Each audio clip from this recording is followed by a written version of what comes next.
ताहिर, मैं तुमसे कुछ कहना चाहती हूँ। कहो नफीस। जब हम उस घर में थे और तुम यहाँ ईद का स्वेटर लेने आए थे, तो उस वक्त वेदांत आया था। क्या कहा? ये बताओ, उसने क्या कहा? उसने कहा कि वो आज शाम ईद को लेकर चला जाएगा। आज शाम? देखते हैं, देखेंगे। अगर उसने ऐसा कुछ करने की कोशिश की तो मैं अपने हाथों से उसका गला दबा दूंगा। बात सुनो, इतना वक्त गुजर गया, तुमने मुझे यह सब कुछ क्यों नहीं बताया? बोलो। उसने कहा इंतखाब कर लो, या ईद या तो फिर ताहिर। आफरीन है, तुम इंतखाब करने में मसरूफ हो गई थी। आफरीन है तुम पर। ताहिर, ताहिर, ताहिर रुको। ताहिर, मुझे माफ कर दो। मैंने तुम्हें बताने की कोशिश की, लेकिन मैं परेशान थी। मैं नहीं जानती क्या सही है क्या गलत। तुम नहीं जानती मैं क्यों पागल हो रहा हूं नफीस।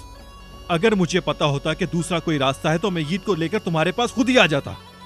क्योंकि तुम एक माँ हो, वो तुम्हारा बेटा है, मेरे साथ कुछ भी हो जाए। भाई ने मुझ पर गोली चलाई, मुझे परवाह नहीं। तुम जानती हो क्यों? क्योंकि वो अपने बच्चे की हिफाजत करना चाहता था। समझ रही हो नफीस? हम यहाँ ये बात नहीं कर रहे कि वेदांत ईद को लेकर जाएगा या नहीं। ईद या ताहिर, हम इसकी बात हरगिज नहीं कर रहे। मुझे जिस चीज ने तोड़ा है वो ये बात है कि तुमने मुझे बताया क्यों नहीं। तुम सारे वादे भूल गई हो, तुम्हें कुछ याद नहीं नफीस। ताहिर, मैं माफी चाहती हूँ, प्लीज मुझे माफ कर दो। लेकिन मैं डर गई थी।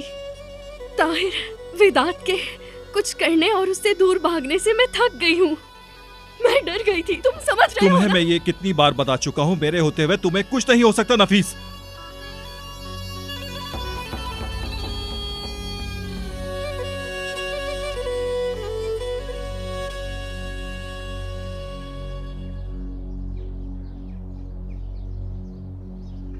ताहिर,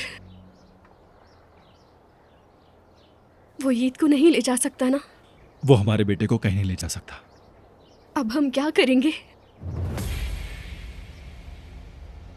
उसे कॉल करो, कहो तुमने फैसला कर लिया है, तुम आ रही हो। उसके बाद? मैं उसका ताकुब करूंगा। जब शहर से बाहर निकलो तो निकलने का रास्ता तलाश करना।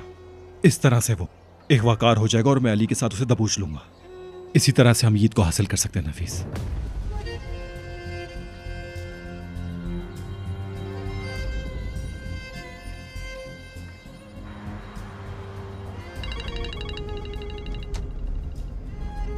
हेलो। मैंने सोच लिया। अच्छा, क्या सोचा? तुम सही थे, ईद के बगैर नहीं रह सकती। मैंने उन दोनों में से अपने बेटे का इंतखाब किया है। मैं आ रही हूँ तुम्हारे पास। तुमने सही फैसला किया है नफीस। एक माँ की हैसियत से यही करना चाहिए। वापस नहीं आएगी। वो तुमसे प्यार नहीं करती। अगर प्यार करती तो तुम्हें छोड़ के जाती वो, अपनी औलाद को छोड़ के। कोई भी माँ अपने बेटे को छोड़ के नहीं जाती। इसका मतलब है कि वो तुमसे प्यार नहीं करती है। मैं तुम्हें मुबारकबाद देता हूँ और मैं तुम्हारी तारीफ भी करता हूँ मेरी जान। अब मैं तुम्हें कुछ बताती हूँ। क्या? मैं अपने बेटे की माँ बनकर आऊंगी, नफीस बनकर नहीं, बल्कि ताहिर की बीवी बनकर आ रही हूँ। समझ गए तुम? वक्त हर चीज का इलाज होता है नफीस, गुजर जाएगा। आज शाम 8 बजे अपने बेटे के साथ मैं तुम्हारा अपने घर पर इंतजार करूंगा। वहीं पर मिलते हैं।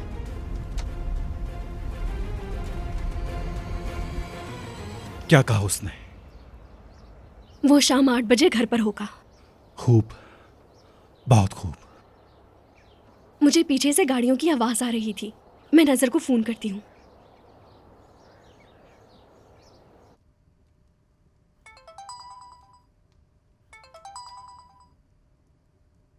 नफीस, क्या हाल है तुम्हारे? नजर, ये ठीक है? हाँ, ये ठीक है।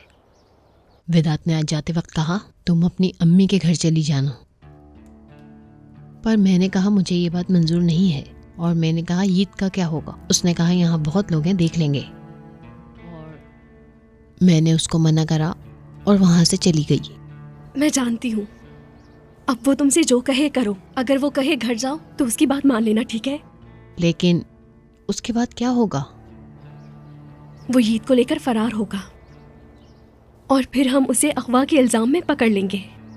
इस तरह उससे जान छूट जाएगी हमारी। हाँ, ये अच्छा रास्ता तो है, लेकिन तुम्हारा आइडिया तो अच्छा है, लेकिन अगर कुछ गलत हो गया तो? तुम्हें यकीन है हम बच जाएंगे ना? हम बच जाएंगे, फिक्र ना करो नजर। इंशाअल्लाह।